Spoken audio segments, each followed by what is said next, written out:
Has the world finally uncovered the truth behind Princess Diana's tragic death? For over 2 decades, conspiracy theories and speculation have swirled around the circumstances of her fatal car crash in Paris.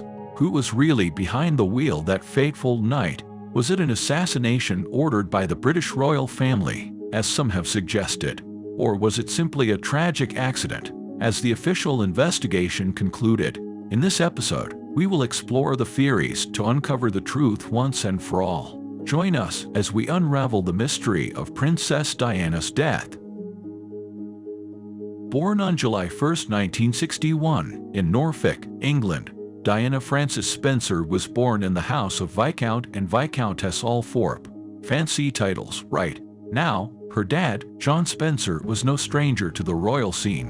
In 1975, while Diana was busy navigating the boarding school scene in Kent, her dad upgraded to an earl. Big move for the Spencer family. Now, rewind to 1978. The Althorps are practically neighbors with the royal family in Sandringham. Her family wasn't part of the royal elite either. Her dad had a title, sure, but they weren't in the same league as the big royals.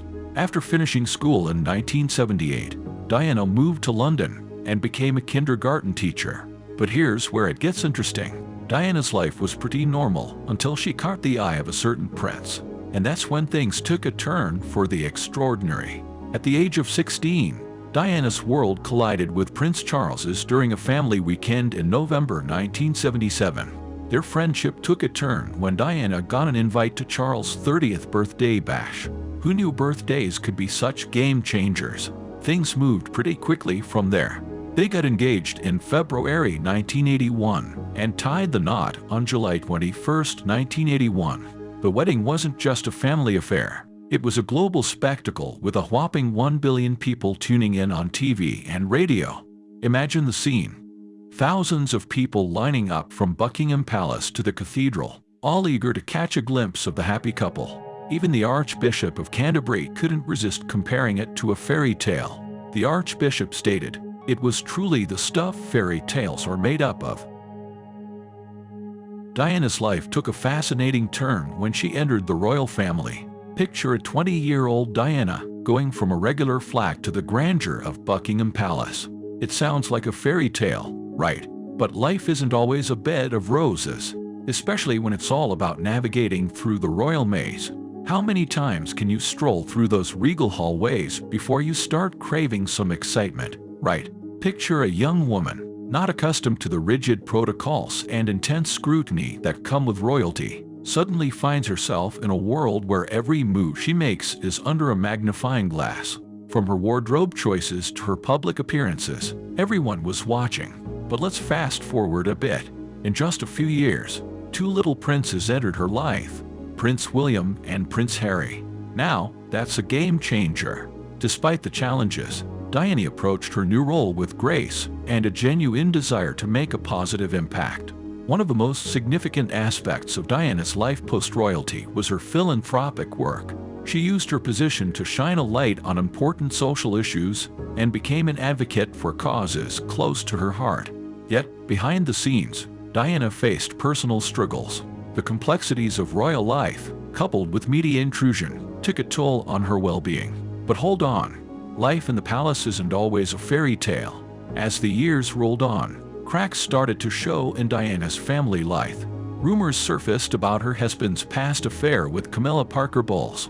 The royal family didn't exactly give it a thumbs up, but fast forward to 1986, and the 2 lovebirds decided to give it another shot.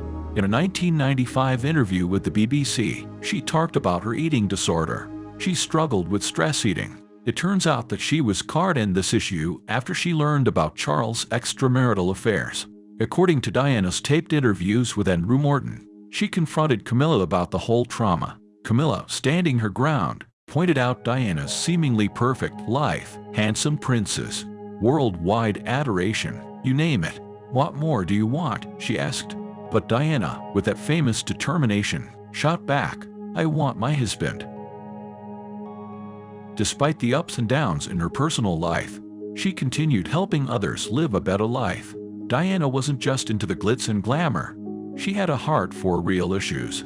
She championed causes like leprosy, mental health, and all things humanitarian. The woman was on a mission to make the world a better place, one cause at a time. In fact, she was so into helping people that even Tony Blair, the former UK Prime Minister, called her the People's Princess. Behind the scenes, Diana was in this very public but unhappy marriage. And let's be real, when your marriage feels like a crowded room with 3 people, it's not exactly a recipe for happiness. In her own words, she spilled the beans in an interview. Well, there were 3 of us in this marriage, so it was a bit crowded. So, what's a princess to do when life gets a bit too crowded? Well, she started a new chapter. Enter Captain James Hewitt, the dashing cavalryman from the Queen's Household Cavalry. Sparks flew, but so did Summoneys. Soon, things took a turn for the separation route in 1992. Fast forward to August 1996, and the royal marriage was officially a thing of the past. Can you believe how life can take unexpected turns? Let's talk about the tragic twist in Princess Diana's story. So, there she was, having tied the knot with an Egyptian Muslim film producer, Imad Dodi Al Fayed. After their marriage, Diana took a 10-day trip to the beautiful French Riviera and headed back to Paris. On the eve of August 30th, 1997, they decided to have a nice dinner at the Ritz Hotel. Nothing out of the ordinary, right? They hop in a Mercedes-Benz with the driver Henry Paul, who was the head of security from the Ritz. Diana's bodyguard, Trevor Jones, was also in the car. As they sped away, paparazzi started chasing them. So, they were driving at 70 miles per hour in a zone where the limit is a cool 30. You can probably guess what happened next: a crash, right into a pillar in the middle of the highway. Shockingly, the driver and Dodi didn't make it, and were found dead right there. But Trevor and Diana, miraculously alive, were rushed to the hospital. Unfortunately, Diana never woke up, and tragically, passed away on the 31st of August, 1997. Diana's bodyguard was the only survivor. A week later, on September 6th, the world says their goodbyes at Diana's funeral. Can you believe 2.5 billion people tuned in to grieve for the people's princess? Such a sad, untimely end for someone so loved. Things got pretty intense after her sudden departure, and a whopping 85% of conspiracy theorists were convinced her death wasn't just a tragic accident. The British Metropolitan wasn't sitting idle either when it was about such a high-profile case. They launched Operation Pageant, testing 175 theories. Here are some of the top contenders. The first theory revolves around Henry Paul, who was the man behind the wheel. Conspiracy theorists suggest he was bribed to orchestrate the fatal crash. But why did they blame him? He had a bank account that looked like he won the lottery. Well, his annual salary was merely $35,000 compared to the hefty $250,000 found in his account. But hold on, the plot thickens. Despite his blood alcohol level being 3 times the legal limit, some theorists argue he wasn't actually seen drunk.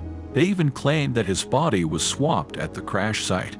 Before we move on to the next theory, do you know the story of Amelia Earhart? Check out the link in the top right corner to watch one of our latest videos that covers the mysterious disappearance of her flight. Now, on to the royal drama.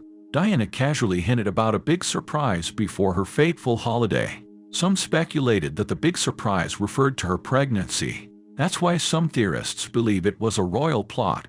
They couldn't digest the idea of an Egyptian Muslim stepfather for the royal princess.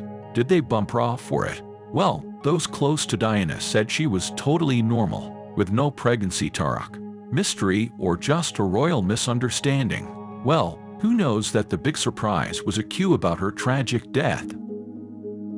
Now, let's dissect the medical drama. Diana was alive when they took her away from the accident site, right? Well, some theorists claim that the emergency staff deliberately delayed her treatment to play a sinister game. Dr. Richard Shepard steps in, stating that Diana's injuries were exceptionally rare. He adds a twist, saying if she had a seatbelt on, she might be alive today.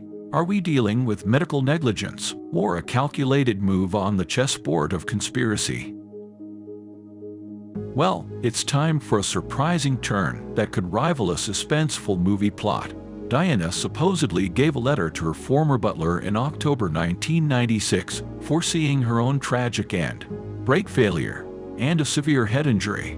She accurately detailed it all. Some skeptics suggest it might have been a chilling premonition fueled by trauma. However, here's the twist in the story. The brakes weren't to blame. It was a speedy Mercedes spiraling out of control that led to their unfortunate fate. Now, we're left with more questions than answers. Did Diana have a sixth sense, or is this just a tragic case of connecting dots that weren't meant to be connected? The mystery lingers, and the conspiracies keep on coming. What's your take on this tangled web of theories?